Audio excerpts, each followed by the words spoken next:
Being a firefighter is probably one of the most dangerous jobs you can have, but add solar panels to a burning building and the risks are even higher. That's one reason why the New York State Energy Research and Development Authority, Meister Consultants Group, Ulster BOCES, and other partners with the New York Sun PV Trainers Network partnered together to offer photovoltaic training workshops geared specifically for code enforcement officials, inspectors, and first responders. There's a lot of great things that come along with solar, but it also presents a new electrical system that people aren't familiar with. And so we would like to teach these first responders the basics, teach them basics of solar and how to avoid any hazards that might be, additional hazards that they, might not know much about yet.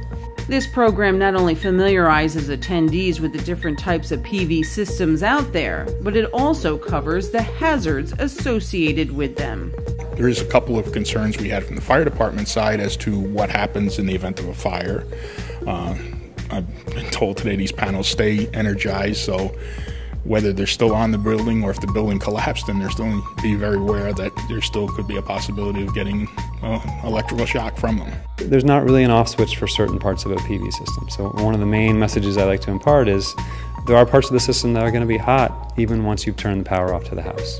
And so we really want to educate them onto which wires will still have voltage even if you've disconnected the service to the house. New York State is currently 5th in the country for solar jobs, and it's growing. And many local code enforcement officers agree, saying the number of solar applications crossing their desks have quadrupled within the last year. So they are looking to up their game in their solar knowledge.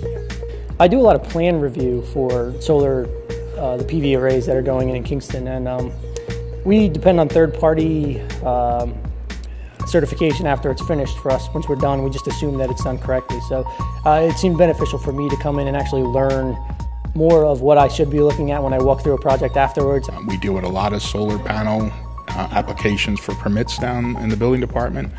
And we're very limited as to how to proceed with this. We have some requirements as far as engineering specifications that we have to get in order to issue the permit, and then finally an underwriter's electrical inspection, and then we can close out the permit. But there's very little that my department does except see the paperwork go by, and it's a growing entity out there that more and more people are getting solar panels put on their houses.